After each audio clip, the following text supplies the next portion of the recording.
Hello and welcome to Property Mastermind podcast episode 58.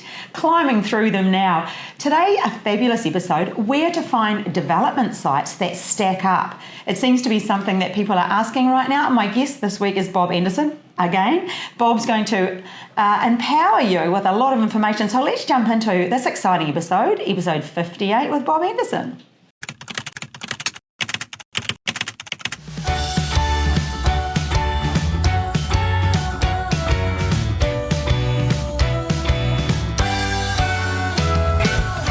Hey, and welcome to episode 58 Property Mastermind podcast with Hilary Saxton. Where to find property development sites that stack up with Bob. Thanks for coming and joining me, Bob. Oh, I love it. I always love going to your podcast. You have to walk so far. Remember, we get asked if we're a couple often. Yes, we are. They said, I've had a few people. Sorry, all you ladies out there. Yeah, he's taken.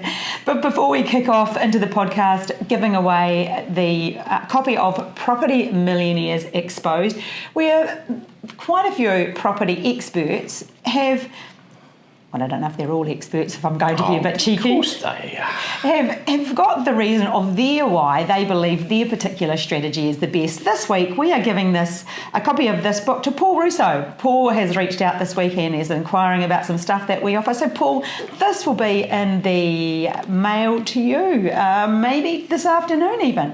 Alrighty, Bob. Yes. Let's talk where to find property development sites that stack up. Yeah. Well, we've seen a few of our students jump onto sites in the last few weeks, haven't we? The last 2 weeks we've had 2 students, woohoo, which is always exciting. Oh, 2 mentoring students. That's not to say people that have done the course that we don't know about, but 2 of our mentoring students in the last 2 weeks have purchased sites, so that's really exciting. It's always an exciting time. Hey, we get excited for them. Oh, absolutely. It's like we've found a site. Like, yes, because we know it means they're off and they're on their journey. They're on their journey, and we'll be working with them on it anyway, so that's sort of exciting. Yeah. You know, it's sort of like a quasi-developer. I can work with them. They're the main developer. Yeah, great. So, yeah, well, we could... where should we start? Well, let's look at why we chose this topic. I think that, the general consensus, and there's a lot of feedback, and you hear it around, who's you and who do you hear it from, that sort of thing. Yeah. But we do hear that people are struggling to find sites. So that was the reason that we thought, let's look at where to find them, especially at the moment while the market's a little bit, it can be quite difficult because the price of land is expensive and people who are selling, in some cases, are a little bit unrealistic. Yeah, they're coming back to earth a bit slowly, I think. But there's always that adjustment after quite a boom. Yes. Yeah. Absolutely. So, Bob, what would be... Well, you kick off. You go. Well, I always do things this way. Where not to buy. Why don't we start with where you might not want to buy? Yes, eliminate. Let's eliminate that first. So what would be your first point of elimination for looking at sites that don't stack up? It's low-valued areas. Yes. Some people might call them low socioeconomic areas, but look, it's where values are low. It's where house prices are low.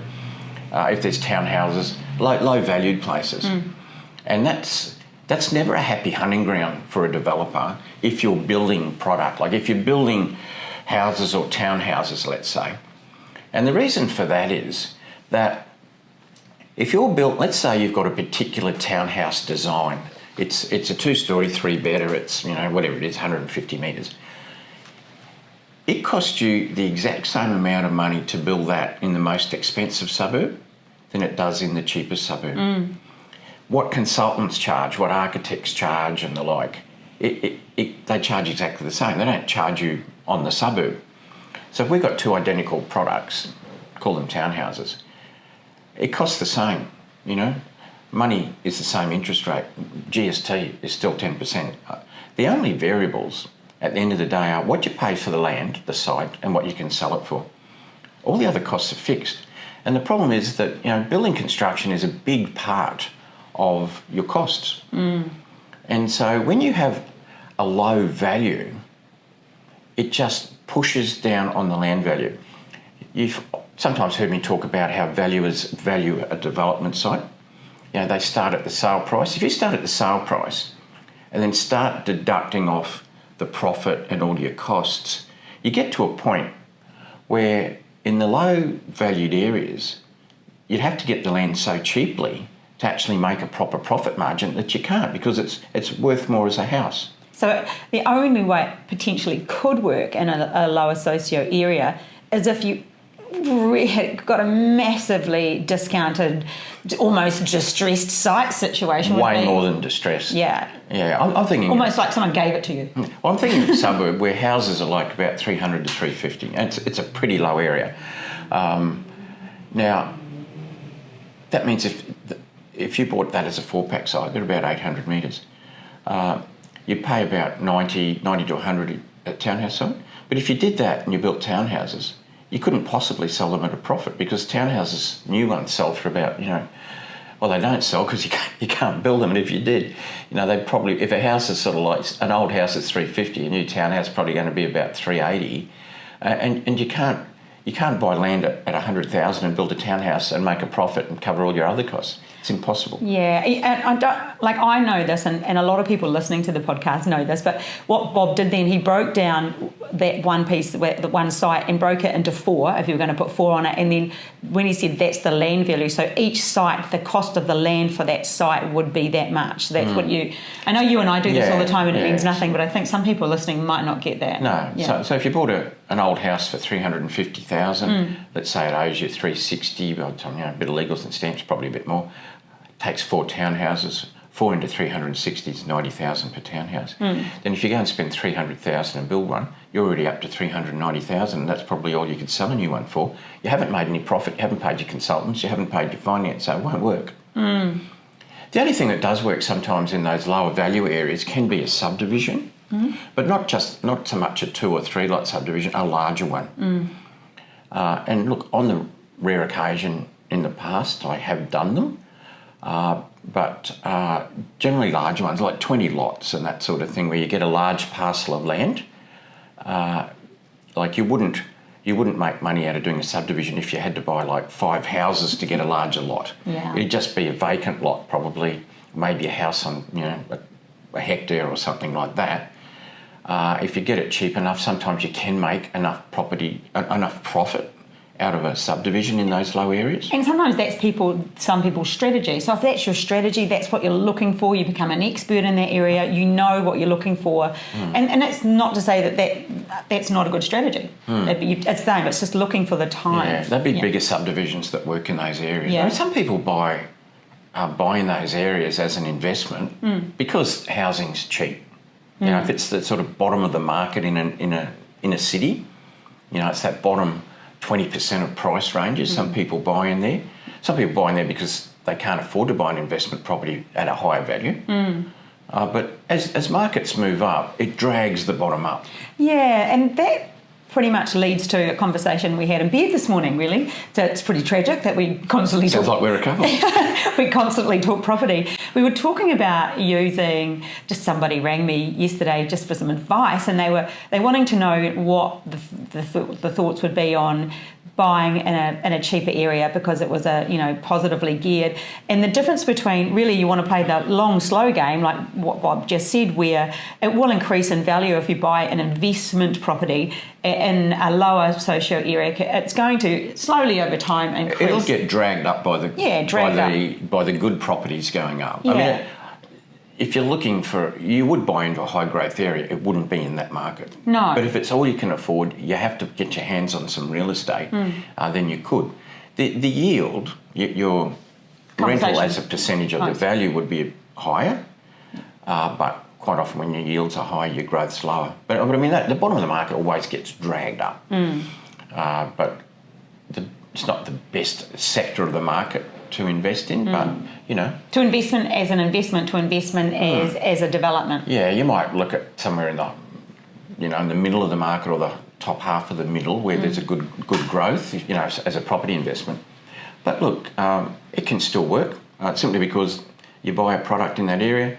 If it's the cheapest product around and the market goes up, it'll drag it up. Yeah, that was for investing, not for developing. No. Anyway, Bob, we've got an advert, so we've got to jump into that right now. Do it. At the moment, we have a project available you might like to invest into. It is offering 9% interest with a first mortgage security. That's rare. It is very rare. So if you are interested in finding out more about this, you can call us on 1300 729 550, 1300 729 550, or you're welcome to email admin@propertymastermind.com.au. Okay, so we've talked about where not to develop and why. So let's talk about where to develop. Mm-hmm. And I tend to break the market up into three sectors. I've got the bottom of the market, like we just talked about, those low valued areas, and look, that might take up maybe 30% of the market. And then we've got the top end of the market, the expensive real estate. And I'd say that'd take up maybe 20% of the market. Mm-hmm. And so we've got that big piece in the middle, what I call the middle of the market, which takes up about 50%. And I'm talking about... Hang on, didn't you say 20 and 20? Did I say 20? If you said 20 and 20, it has to be 50. 60. Oh, whatever. It's around 50 or 60%. Crikey, I don't know if you can hear the noise, but it's raining. Hopefully it doesn't come through. So yes. Bottom of the market, 30%. Top of the market, 20%. Middle of the market, probably said it wrong, 50%. Right. Maybe you did say it right and I got it wrong. Look, and out of that 50%, to me, I break that up into the upper part of the middle and the lower part of the middle. And this is all done off values, what property's worth. You could be talking houses, you could be talking townhouses for that matter. Generally, we talk about houses as values. So the middle of the market is where I've always had success. Mm.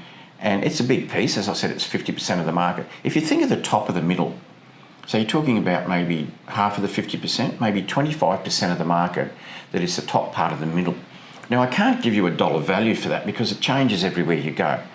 Obviously, if we're talking about parts of Sydney, the middle could be more expensive than the top of the market in Brisbane or somewhere. Yes. So you really need to understand your own market.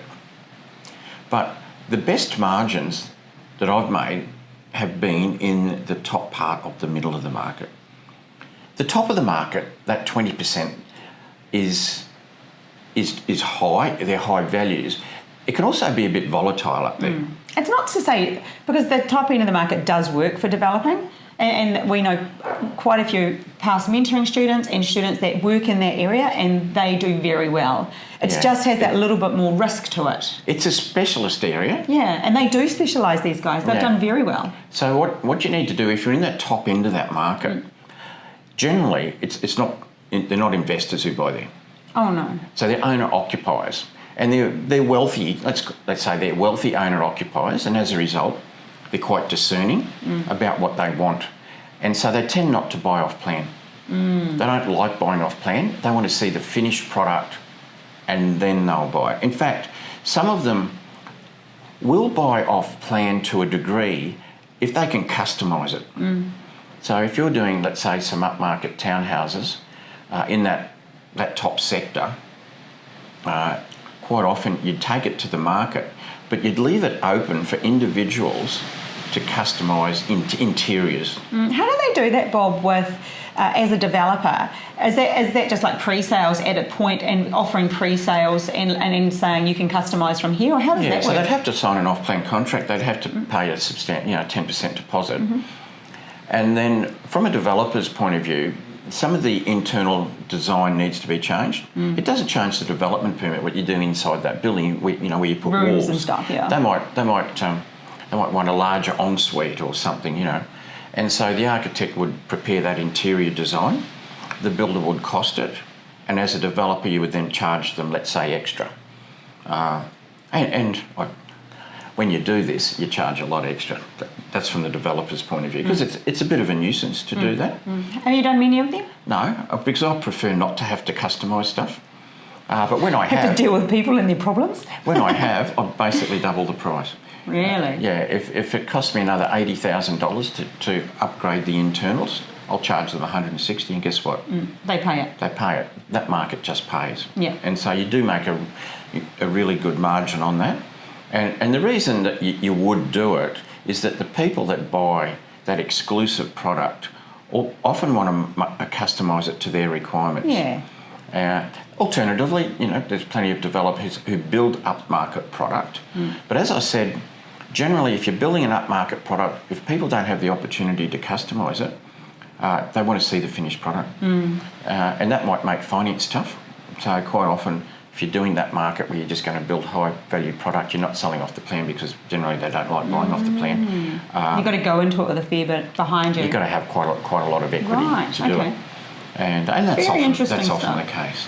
Yeah, and in terms of like volatility, when a market goes up in value, it's usually that top sector, that 20% of expensive real estate that takes off first. But when a market corrects, and we've seen that recently in Sydney or Melbourne, that when a market corrects and prices come back a little bit, it starts off at the top in that sector. That's where most of the fall is initially, and then it can filter down through the other sectors. You know what it reminds me of? Weight loss. Because when people, they say they want to spot reduce, right? They want to lose weight. Oh, just one part of your body. Yeah, you can't do that. So what happens is when you start losing weight, it starts from the thinner areas like your face or and you don't notice it, and you don't notice it as much, but it is happening. And that, do you know what I mean? You start losing weight in the thinner areas, so the price starts decreasing in the more expensive areas. Yep. And by the time it filters down the whole body.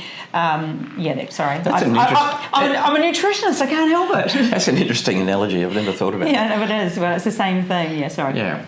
So, just for the women out there who need to understand this on a... Well, guys need to lose weight too, you know. Yeah, okay. Yeah, they do. So I'm not saying you. Not publicly, but we know what you say behind my back. So, tough dig. Nice, Bob. Yeah. You've been looking at the creases in my belt and you've been thinking, why has he got 3 creases in his belt? Is his belt getting tighter or is it getting bigger? I noticed you sent through a photo yesterday. Bob was on set in Tamworth doing some advertisement recording, and they sent through some photos. And I thought, you're not going to like that one. No. Because I wasn't there to say, hey, just maybe sit up taller and pull your tummy in. Yeah, it's probably one of my bad posture photos that don't look too good at all. Anyway, sorry, we're off track. I've just suddenly sat up straighter now, having said that. This is recording from the chest up, so we're fine. Oh, good. Yeah. No, I was just thinking posture, you know, because yes. When you're having fun chatting like that, you tend to sort of start to slump down. I'm back up again, folks. Yeah, phew, So, for those that are listening only, I'm Yeah. back up straight. There we go. So, as I said, my favourite sector is that middle range, that middle price range sector, and the upper part of that. Before you go into the expensive real estate, but the better suburbs. I've found I've gotten my best margins in there, my best property development margins, profit as percentage of cost in that space. And just reflecting back to what we mentioned at the beginning, where we've got 2 mentoring students right now who have just within the last 2 weeks they've both purchased in that spot. Is that because that's what you teach them? But I mean, the deals are stacking up there too. So... Yeah, that's exactly right. So it's an area where the sale prices, and it's all about that they can absorb the build cost, which in something like a townhouse development in a capital city, let's say a 4 townhouse development in a capital city, it's not unusual for the land value and your construction value to equal about 80% of all your costs. So all those other costs, things like consultants' fees, council fees, marketing, finance, they only all add up to about 80% of your costs. But the land and the construction being about 80%. So very important. So when you get into these upper part of the middle of the market, it can absorb the build cost, which is a big chunk. That build cost could be, 40, 45%, depending on the market, of all your costs. So it's very significant. And while we said earlier the low valued areas crash because of that build cost, well, here we can absorb that build cost and more easily absorb it in the top half of that middle of the market. And that leaves us enough margin then to cover all our costs. And because what we sell it for, less what it costs us, is our profit. And we might be looking for, 20% or whatever margin that we're looking for. It's going to work better there.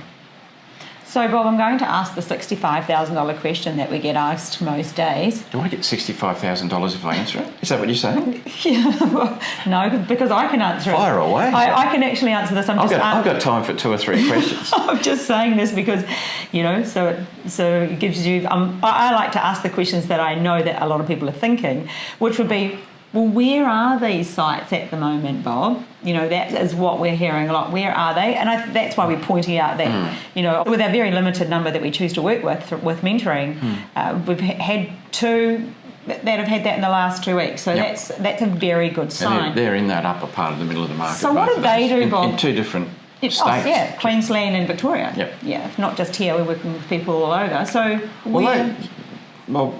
they've worked out where those areas are. And look, you can do it off house values, let's say. Let's keep it simple. Obviously, like the average house value in Sydney is quite different from Brisbane, it's different from Melbourne and Perth and everywhere else. But if you look at, let's just work off house values, even if you're going to develop townhouses, you know. So have a look at the mean value of a house in a city. I'll take Brisbane. It's sort of an average size city. You know, it's not big like Sydney and Melbourne, but it's not small like some others. Have a look at the average price of a house, if you like, in Brisbane, and it'll have a dollar value. Mm-hmm. And then, so that's the mean. So we'd be talking about something over that. We'd be talking something that might be in the range of, you know, 25% above that. So if that, I'll just pluck a figure out of nowhere. Let's just say it was $800,000. We'd be looking at something around $1 million to 1.1 where houses are there, let's just say. That sort of an area. Same with townhouses. You can do it with townhouses.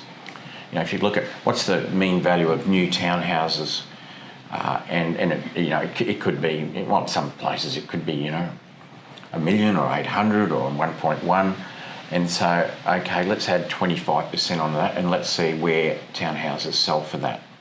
You know, that 25, even 30% more. So we're going above average. And that's what they are. They're above average values. There you and go. So once we know the average values, we can load a weighting on top of that. And then we can have a look at, okay, now what suburbs, let's say the number was 1.2 for a townhouse. What suburbs have townhouses at 1.2 million? Because that might be the upper part of the middle of the market for somewhere. And so we have a look at those areas. And then we start digging a bit deeper down to suburban level, and we start looking at supply and demand, and do all our normal filters that we do. But at least we're starting in an area that works. Because some people start in an area that doesn't work, and they could spend 3, 4, 5 months belting themselves trying to find the elusive deal that works that is never going to work there. They've just chosen the wrong area, and often based on that. You know what that does? It just erodes self-confidence, because every time you get a no, you get and in property development you are going to get a lot of no's, and that's okay, because it's not for the faint-hearted. No. But you do need to, when you're getting all of those no's, eventually they start taking its toll on your subconscious. It starts telling you that, oh, there aren't any sites, and you know, you get all the negative Nancys or the negative Nigels. Really, it starts playing on your mind, and you start believing that it's true. And I think what we also ultimately want you to know is that it's not true. There are sites everywhere right now. Yeah. And, you know, it's back to the product that you're going to develop.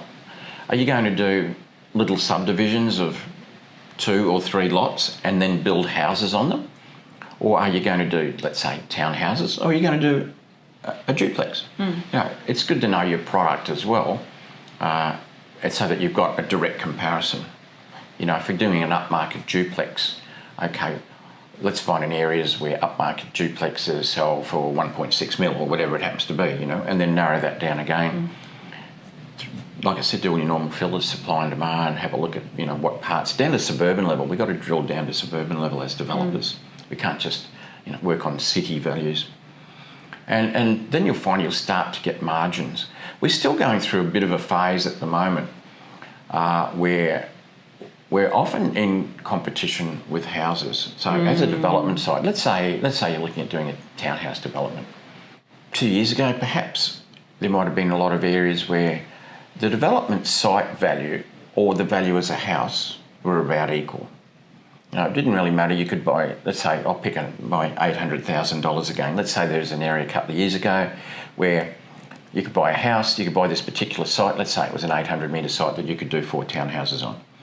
Now, you could buy it for $800,000 as a 4 townhouse site and it would stack up, or you could buy it as a house for $800,000. Well, during particularly last year, the value of houses went up a lot. The value of townhouses never went up as much as houses, or apartments never went up. It was really house values that skyrocketed. And as a result, that same site now, it might be worth a bit more than 800 as a townhouse site. It might be worth, say, 900, but it could be worth 1.1 or 1.2 as a house. And so no longer does that work as a development site, because the owner could just sell it for 1.2 to a home buyer. And so they're not going to sell it to you for 900,000 as a developer. And so we've got this bit of an aberration. It will adjust. I was just going to ask that, because what that's done, it's driven up rent prices, it's done a lot of things. So eventually, because of the rent increase, like you said before, it drags itself up. Finding their value, yeah. Yeah, so how long generally, in your experience, Bob, does it take for things like townhouses or have you ever been through this before? Maybe not this extreme. Yeah, well, I've been through most things. See, what caused that was not the market. That whole thing was caused, a lot of it was caused by government incentives coming out of COVID. And the government knows what a huge sector property is. There's so many spin-offs. It's not just property itself. It's everything that's spun off property, Including the taxes that they charge. Oh, yeah. And so because of the grants and because of the incentives that were set up, it really favoured housing and housing construction. It didn't, because of the long lead times on getting approvals on townhouses, the lead times on building them, compared to, you can get an approval on a house in one day. Right. You can get a private certifier. You have a set of plans and drop it into a private certifier. You can have your building permit in a day. You can't do that with townhouses. And development permit, one house on a block of land, you don't need a development permit, but you do. So because of that, the tight timeframes that the government set on those, the grants and so forth, it only really worked for houses. So as a result, all the building construction went to houses, and houses were what went up in value a lot. So townhouses didn't get a lot of value out of that. How long until, in your experience, Well, what I'm saying, it wasn't driven by market forces. Yeah. It was driven by external forces, and when that happens, it takes longer to reach equilibrium than if a market does stuff. Does it itself? Okay. Yeah, because that would just a complete aberration of the market. I remember the first time we talked about that. A lot of FOMO and all that. Eh? Oh, crikey, yes. Well, I remember the first time we talked about that, we were down walking walking at the beach, and you explained that to me, and I was like, wow, that does make so much sense. But then I think what I didn't realise is that it takes longer to come back, because it wasn't a natural progression. It wasn't a natural thing happening in the economy. It was actually, it had been adjusted. And we've seen some adjustments upward in townhouse and apartment pricing as well. Yeah. Making a bit of a recovery. But when it reaches equilibrium would be at a point where, let's just choose right down to a suburb, or even less than a suburb, a number of streets, let's say. And you could have a new 3-bedroom house has a particular value, and a new 3-bedroom townhouse has a particular value. And there'd be some differential between the two.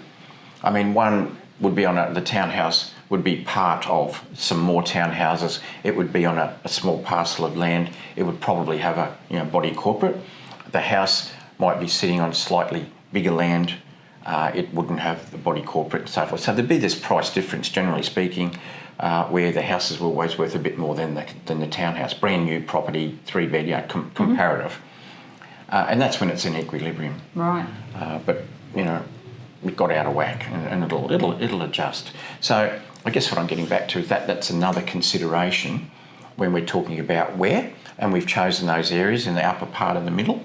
It still has to work. So if it's something like townhouses, you're really looking for the worst house in that area. Either the worst house in that area that you can demolish, or a good house where you can build in the backyard.